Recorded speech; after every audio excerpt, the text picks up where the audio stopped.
Hello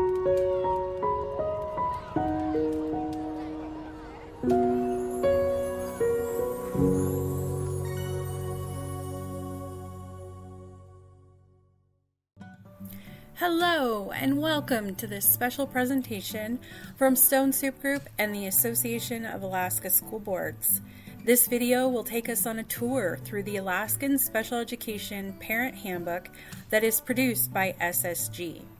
It is a handy, easy-to-read guide that condenses some of the most important information regarding special education and all the factors that are part of it for your use.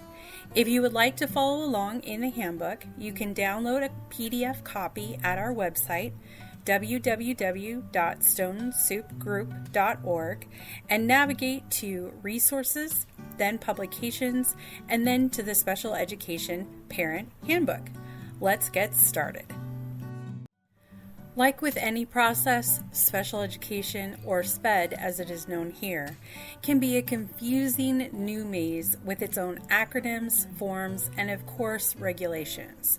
This can be very hard to digest while also being a parent to your child, especially after a new diagnosis.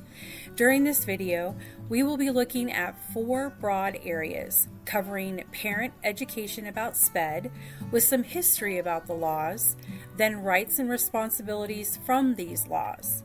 After that, we will look a little deeper into the paperwork in SPED, and finally, what the next steps might be and the future for your child. The very first thing that you will notice as you go through the special education world is the high number of acronyms for everything. This is only a short list of acronyms that you will run into, but it does sum up the most important ones. The most important acronym you will ever know is IDEA, which stands for Individuals with Disabilities Education Act.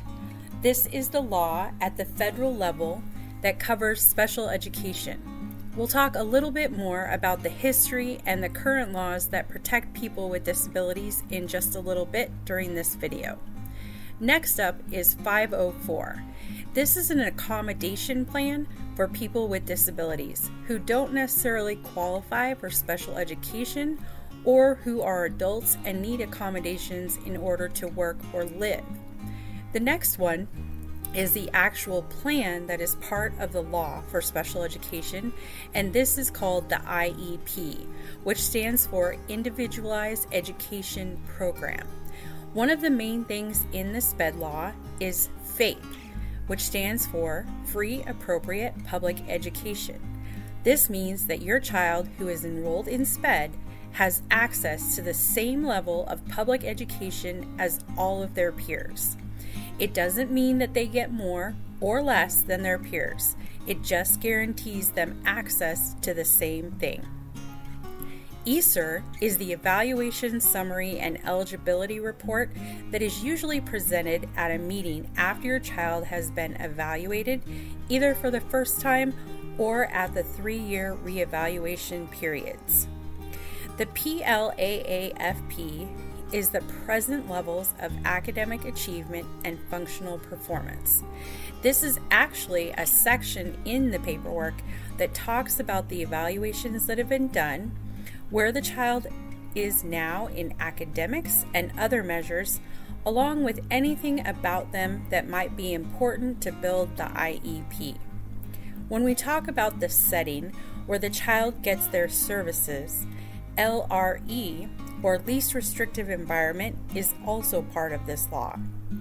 It dictates the placement of where the child receives their services, whether that is in the general education class, the special education classroom, in a therapist room, or other setting or combination of settings. PWN is one of those things that you will get a lot of through the maze of special education. It stands for prior written notice, and we will review a list of the possible types shortly. Sometimes our kiddos have issues with behavior and need more support, and that is where the FBA, or Functional Behavioral Analysis, and the BIP, Behavior Intervention Plan, comes into play. The FBA is an assessment done by a behavior specialist to discover what comes before the behavior, what should come after the behavior, and what is setting off the behavior, so that they can build the BIP to help mitigate some of those behaviors and teach them replacement ones. An SST is a student support team, and that is usually in play when your child has a 504 plan or before they've been evaluated for SPED and sometimes are going through other interventions.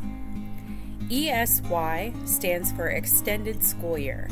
This is basically an extension of the regular school year for children who are in SPED who may have issues with losing their skills over the summer, or they may have emerging skills they want to firm up before the break.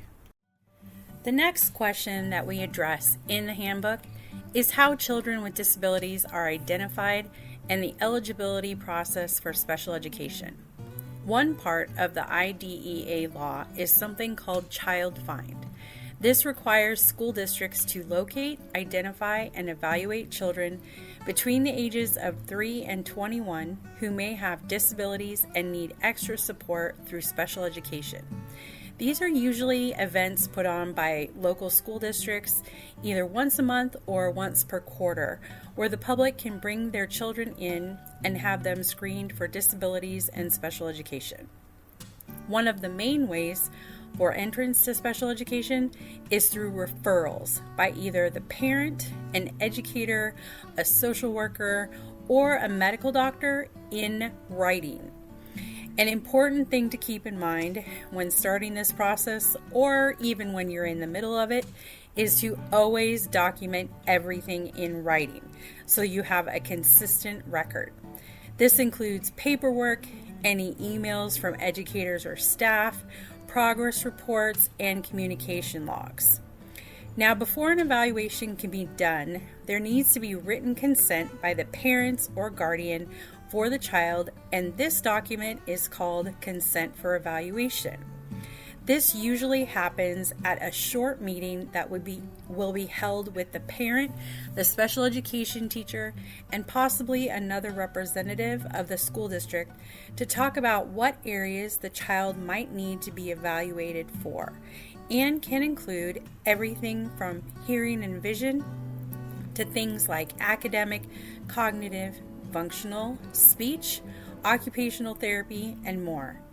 It can be especially important to get as many of these different areas evaluated in the beginning and at different transition points during the child's life to make sure that you're getting the entire picture of what supports the child might need and to give you a baseline for going forward. After the evaluations are done, which by law need to happen within 90 days here in Alaska, there will be another meeting to go over all the evaluations that happened and the results. This is called the Easter meeting, and this is the team meeting where the assessors will tell you all the test results and what they want to do moving forward, which includes whether the child is eligible for special education and what category they might qualify under. Another thing to keep in mind as part of this process is that you are a valued team member. You are the parent of this child and know them the best. So please, if something doesn't feel right, if you don't understand some of it, or some of the results, or anything else the school personnel bring up, please ask them to simplify it or to help you understand it. Or you can even bring someone like a parent navigator from Stone Soup Group to a meeting to be that translator for you if needed. To be found eligible for SPED in Alaska, the child must experience a disability that meets one or more of the Alaska eligibility criteria. The child's educational performance must be adversely affected, and the child must need specially designed instruction and/or related services. While federal law outlines 13 eligibility categories, in our state there are 14 that a child can be found eligible for. The eligibility categories are autism, deafness, deaf-blindness, emotional disturbance, which usually covers mental health challenges, hearing impairment, specific learning disorder or SLD, which can be in reading, writing, or math, or a combination of them, speech or language impairment, which includes spoken word and social understanding, multiple disabilities, cognitive impairment, orthopedic impairment. Then there is developmental delay, which is the Alaska specific category and used to be known as early childhood developmental delay, but that was recently changed, so take note of that in the current edition of the handbook. The last three are other health impairment, which is where many kiddos with ADHD or fetal alcohol spectrum disorders end up, traumatic brain injury, and visual impairment. If your child is identified early, their category can change as they grow and more evaluations are completed. ESERs and IEPs are living documents that can be changed as needed to support the student and their unique needs. The Rehabilitation Act of 1973 was the very first law to include rights for persons with disabilities. This was created in Section 504 of this law, and you will often hear it referred to this way. It prevents discrimination of any qualified person with a disability by any entity that receives any federal funding. It opened up protections in a variety of settings, including many public and some private institutions. Then, in 1975, Public Law 94-142, known as the Education for All Handicapped Children Act, was enacted, and it was reauthorized as the IDEA Act in 1992. What was important about this law was that it guaranteed every eligible child with a disability access to a free, appropriate public education with their peers as much as possible. It is the overriding law that governs all special education services and is currently administered out of the federal and state departments of education.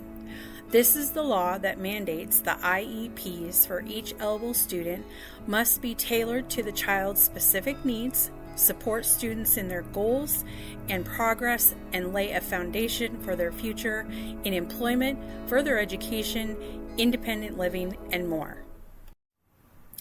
In 1990, the second major piece of law was enacted when it came to the rights of people with disabilities. This is the Americans with Disabilities Act and expanded upon the Rehabilitation Act by prohibiting discrimination against persons with disabilities in all areas of public life. This included all public spaces, even if no federal funding was involved, and covered things like transportation, education, employment, and more, including benefits and programs. This also gave a quantified definition of a person with a disability as a person who has a physical or mental impairment that substantially limits one or more major life activities, a person who has a history or record of such an impairment, or a person who is perceived by others as having such an impairment. This law opened up buildings, sidewalks, services, and so much more to people with disabilities for the generations following the passage of this law and is now embedded in American life. As mentioned earlier in the video when we were discussing acronyms, PWN, or Prior Written Notice, is one of the pieces of paperwork you will receive the most during your SPED journey, besides the ESERs, IEPs, and procedural safeguards. This document can be used for several different reasons, and we want to explain a little bit more about those. In the beginning, it can be used to identify a child as having a disability, or if the eligibility category of the child needs to change as they grow, like we talked about before. Then you could receive one if there is ever an evaluation or reevaluation of your child. When an IEP meeting is going to be taking place to either update or add amendments, you will receive one of these. Setting or the placement of where your child receives services can also be used in a PWN when they are notifying you that they want to make a change. This also usually results in a meeting, as the IEP will need to be updated as well. The more formal PWN can be a letter from the school district itself letting you know they are destroying your child's files, which is a normal thing if your child has not been in the district for a while or several years after your child graduates or leaves school. This is the one reason it can be very important to make sure your school district always has the most current mailing address for you. PWNs are frequently used when there is a behavior and there is a need for determination on whether that behavior was part of the child's disability. One that is used usually at the end of a child's school career is pretty standard, but you can also receive one if the school believes your child has met all their benchmarks and can exit special education.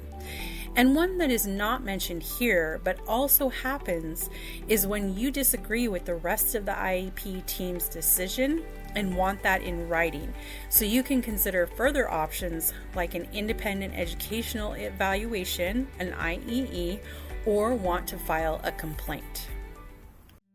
Now that you've been through the evaluations process and your child has been found eligible for SPED, it is time for the IEP meeting. Who can you expect to be there? There are required members by law, and they are as follows.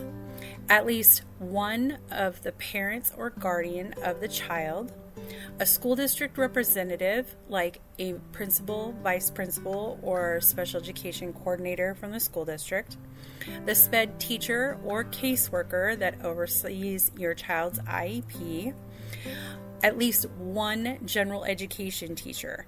If your child is in middle or high school, you want to try and get as many of the general education teachers there as you can so that they can have input in the IEP. And this is especially true if your child is struggling with some of those teachers. You want those ones there if at all possible. And then there's related service providers, if any, that work with your child at the school, like occupational therapy, physical therapy, or speech providers.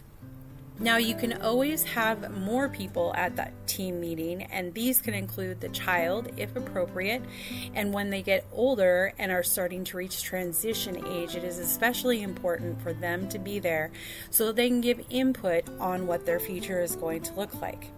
A psychologist or evaluator to explain any results that might be new, a school counselor if your child is receiving any mental health services through their IEP at school, and a nurse, whether it be a school nurse or a school district nurse who's overseeing your child's case with medical conditions that are in their IEP. There are, of course, any others that could be invited by either parents or school, including family, friends, or someone from Stone Soup Group who could come and help translate what the school is trying to tell you. And the school can invite people as well, but they do need to get your permission first. One important thing to note when it comes to meetings is that parents are the only ones that can excuse a required member of the team from the meeting. If you show up for the meeting and one of the required members is not there, you can cancel the meeting and request it be rescheduled. You can also call the meeting over if one of the required team members needs to leave early and request that it be rescheduled. When your child receives an IEP, no matter what format, as it can look different in different schools, districts, it will have these sections in it. If you would like a more thorough review and understanding of this paperwork, please visit our YouTube page and look for Parent Learning Hour under the Playlists tab, and then look for one of the IEP videos. As for now, we will give you a quick rundown of what you might expect in each section.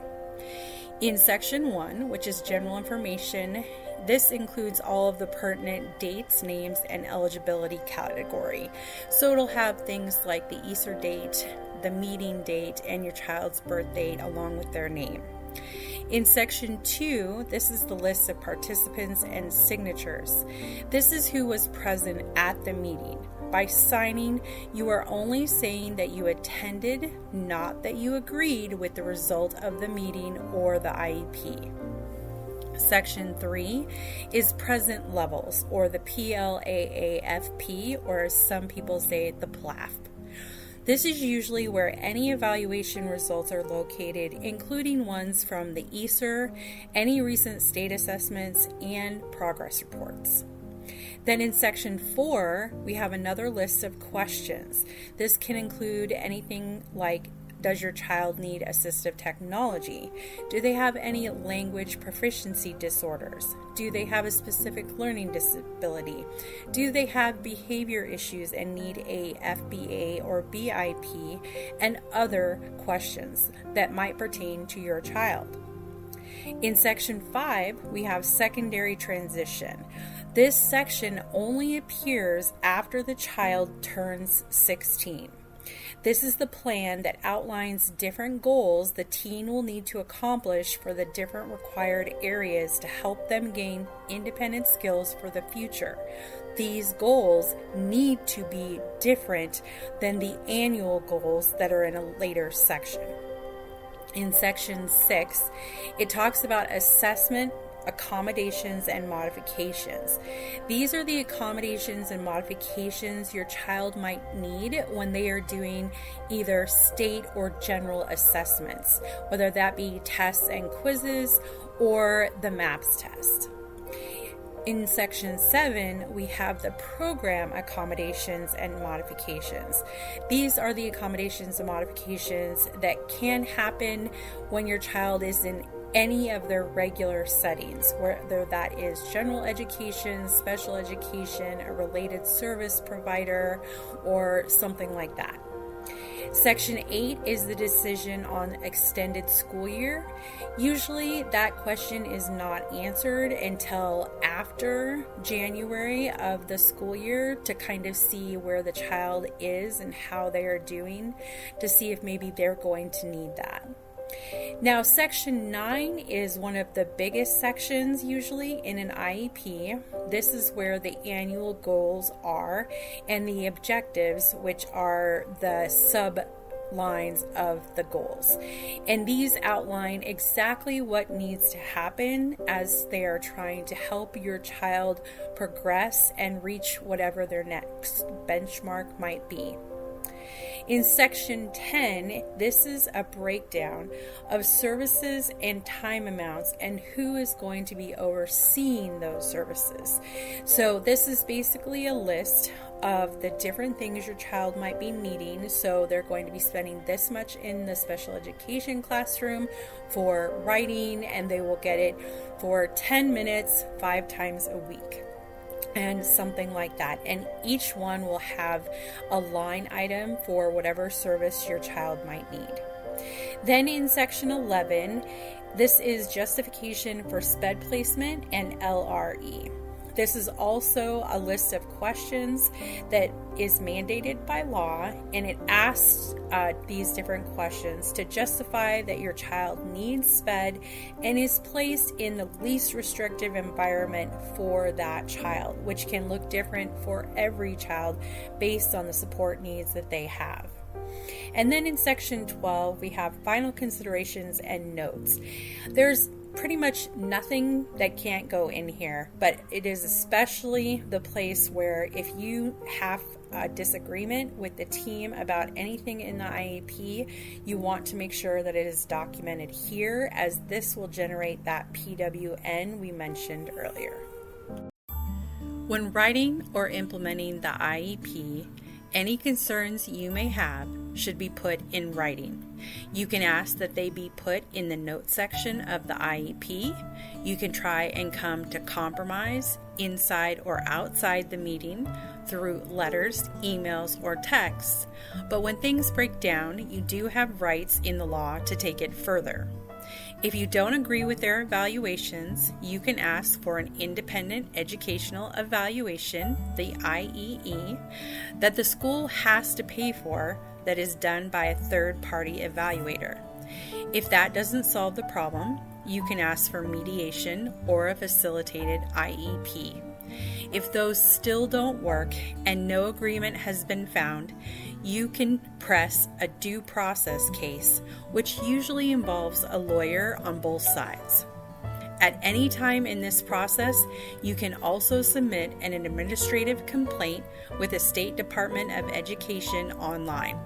While the law says that any of these remedies needs to happen within a reasonable time frame, there are no specific time limits in the federal law on how fast or slow they can go. However, do look through your procedural safeguards for more information on timelines. In looking to the future, these are some other important items to be aware of as you journey through the maze of special education. Your child's IEP needs to be maintained by having it updated at least once per year with new information and goals. Amendments can happen at any time if your child makes a jump in learning or has a regression of some type. Reevaluation has to happen at least every 3 years, and this is when the formal assessments by a school psychologist, SPED teacher, or other evaluator will be conducted to update the child's present levels. Children can exit from special education. If a reevaluation is done and it is found that they have achieved all their goals and have reached the average benchmark, the school may recommend that they be exited from the program. This does not mean they can't ever enter again. It just means for the moment they are where they should be. Secondary transition is a complex process that has to start the year the child turns 16, but can start earlier by request. It involves different assessments to find out what the desires and needs are of the teen in order to construct an appropriate plan for them that will assist in future success. Teens in special education have the right to stay in school until their 22nd birthday so they can get more of what they need before they exit school. This could include a program outside of the school environment that teaches them things like life skills or gives them an opportunity to try out different jobs. Guardianship is something that some of our kids need as they will never be able to manage all of their affairs. In Alaska, we actually have a number of different possibilities for guardianship, including full or partial, conservatorship, power of attorney, or a supported decision-making agreement. The Alaska court system has recently revamped their website and have included all the information and classes you will need to take in order to file. They have step-by-step instruction documents and a helpline for any questions. Because of the process and the requirements by the law, you should start this process 6 months before your child's 18th birthday, as once they turn 18, they will legally be an adult with all of those rights, including their educational ones, which includes their special education. We do have several programs in the state for teens who would like to do other things either before the age of 22 and graduation or immediately after they leave school. You can find out more about your area's programs by talking with your teen's special education teacher and as part of the secondary transition process. Alaska is an employment-first state, and as such, we have many resources for young adults with disabilities to achieve employment. The first step would be the Department of Vocational Rehabilitation, or Department of Voc Rehab. You can get involved with them as young as 16, and they run many programs for youth in the schools, so make sure to ask about those as well. You can even ask them to come to IEP meetings if your teen is working with them. Thank you so much for watching our video, A Tour Through the Alaskan Special Education Handbook. We hope this has given you some much needed information and background on special education, the history behind it and how to start the process, the paperwork part of special education, next steps, and what can be done for the future of your child. If you have any questions about what we discussed in this video, please refer back to the handbook or send us an email at info@stonesoupgroup.org. We have other resources available on our website and more recorded videos that go in depth on topics like IEPs, secondary transition, and other subjects on our YouTube page. If you would like to know more about the Association of Alaska School Boards and the resources they have available, you can visit them at www.aasb.org. Take care, and we hope you found this video valuable for you and your family.